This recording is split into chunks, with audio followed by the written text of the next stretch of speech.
ए बाबा बोलू द्या ए युवांचा भविष्याचा विषय, युवांच्या भविष्याचा विषय. आम्ही चुकीचं काय बोलत नाही.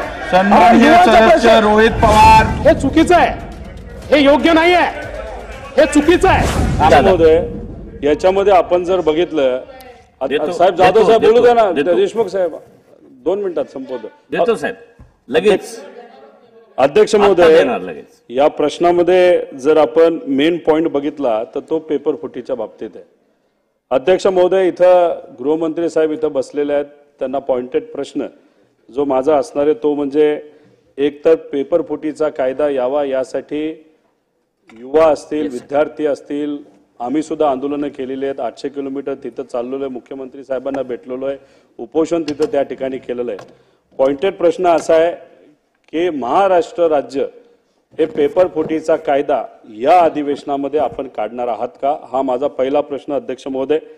कारण का सार्वजनिक बांधकाम घ्या, तलाठी भरती घ्या, महाराष्ट्र जलसंपदा विभाग घ्या, मुंबई उच्च न्यायालय घ्या, या सगळ्यामध्ये बोलतो ना, या सगळ्यामध्ये अध्यक्ष महोदय या राज्यामध्ये पेपर फुटलेले आहेत. केंद्र सरकारने जो कायदा आला, केंद्र सरकारचं स्वागत करतो, अभिनंदन करतो, आभार व्यक्त करतो. अध्यक्ष महोदय, त्याच्यामध्ये सुद्धा काही त्रुटी आहेत, पण जेव्हा आपण कायदा आणू त्याच्यावर जेव्हा चर्चा होईल त्याबद्दल आम्ही नक्कीच बोलू. पण अध्यक्ष महोदय, याच अधिवेशनामध्ये हा कायदा येणं फार महत्त्वाचं आहे का याच्या पुढे सुद्धा भरती होणार आहे, त्याच्यामध्ये चुकीच्या गोष्टी घडू नये याची दक्षता खऱ्या अर्थाने आपण सर्वांनी घ्यावी. अध्यक्ष महोदय, होम मिनिस्टर साहेब बोलत असताना कदाचित त्यांच्या अधिकाऱ्यांनी त्यांना ए बाबा बोलू द्या ए युवांचा भविष्याचा विषय, युवांच्या भविष्याचा विषय. आम्ही चुकीचं काय बोलत नाही.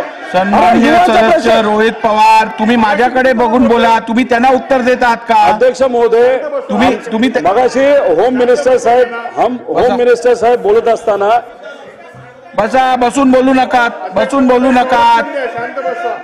बोला. अध्यक्ष महोदय, मगाशी होम मिनिस्टर साहेब बोलत असताना त्यांच्याकडे जी माहिती आलेली ती कदाचित थोडीशी अपुरी वाटते. कारण का त्यांनी सांगितलं एकच त्या ठिकाणी कारवाई झालेली म्हणजे FIR झालेला आहे. अध्यक्ष महोदय, आमच्याकडेच 5-7 तलाठी भरतीच्या बाबतीत FIR झालेले आहेत, ते त्यांच्याच विभागाने केलेत. तिथं जे काही पोलीस आहेत त्यांनी चांगलं काम केलेलं आहे. पण विषय एवढाच आहे की एक आपल्याला इथं पेपर फुटीचा कायदा कधी आणला जाईल. कारण काय होतं, त्यांनी उत्तर देत असताना आकडेवारीबद्दल बोलले, त्याला आपण नॉर्मलायझेशन म्हणतो. नॉर्मलायझेशनच्या नावाखालीच दुर्दैवाने त्या ठिकाणी घोळ खऱ्या अर्थाने होतो. नीटमध्ये ग्रेस मार्कच्या बाबतीत घोळ झाला, तसं आपल्या राज्यामध्ये नॉर्मलायझेशनच्या बाबतीत घोळ होतो. त्यामुळे याच अधिवेशनामध्ये आमची मागणी आहे, आमची विनंती आहे, युवांची विनंती आहे, विद्यार्थ्यांची विनंती आहे की पेपर फुटीचा कायदा याच अधिवेशनामध्ये आपण आणणार का. आणि जे काही मगाशी डेटा तुम्ही माहिती दिली ज्याच्यामध्ये FIR एकच झाले असं नसून अनेक FIR त्याच्यामध्ये झालेले आहेत, त्याच्यामध्ये तुम्ही अख्ख्या महाराष्ट्रामध्ये जे FIR आणि कारवाई झाल्यात त्याची एकत्रित माहिती आमच्या अधिवेशनामध्ये आम्हा सगळ्यांना तुम्ही द्याल का. माननीय अध्यक्ष महोदय, मी पेपर फुटीच्या संदर्भात जो FIR झाला त्या संदर्भात सांगितलं. तलाठीच्या भरतीच्या संदर्भात जे काही त्या ठिकाणी विषय झाले होते ते उत्तर चुकले होते. ज्यांनी पेपर सेट केले त्यांचेच उत्तर चुकले होते आणि म्हणून त्या ठिकाणी नॉर्मलायझेशन झालं आणि ती परीक्षा आपण रद्द केली आणि नव्याने घ्यायचं ठरवलं. त्यामुळे तो विषय झालेला नाही त्या ठिकाणी. मी आपल्याला स्पष्टपणे सांगू इच्छितो, कुठली गोष्ट लपवण्याचं कारण नाही आहे. जर एखादा घोटाळा झाला तर घोटाळा झाला म्हणावं लागेल.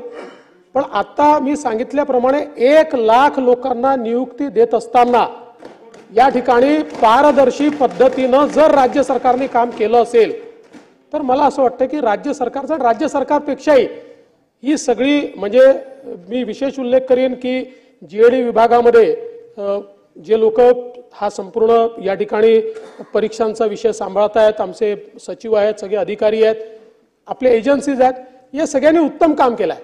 आता हे खरं आहे की एखाद्या ठिकाणी गडबड करायचा प्रयत्न झाला, प्रयत्न आणून पाडला, त्या ठिकाणी जे काही आपल्याला काम करायचं आहे ते काम आपण केलं.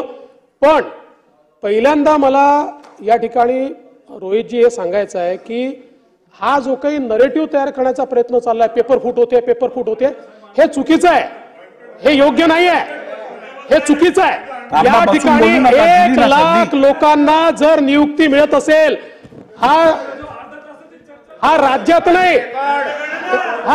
नाही, हा देशामधला रेकॉर्ड आहे, हा देशातला रेकॉर्ड आहे. कुठल्याही एका राज्याने इतक्या कमी वेळामध्ये एवढ्या नियुक्त्या द्यायच्या. त्यामुळे अध्यक्ष महोदय, आणि निश्चितपणे अध्यक्ष महोदय, पेपर फुटीच्या संदर्भातला केंद्र सरकारने कायदा केल्यानंतर राज्य सरकारने देखील तो कायदा करण्याचा मनोदय हा मागच्याच अधिवेशनामध्ये घोषित केला आहे. त्या संदर्भातली आमची कारवाई आहे. मध्यंतरी काही जे काही आमचे युवक नेते आहेत किंवा जे या परीक्षेच्या सगळ्या गोष्टींमध्ये काम करतात, अशा सगळ्या लोकांची आमची चर्चा झाली.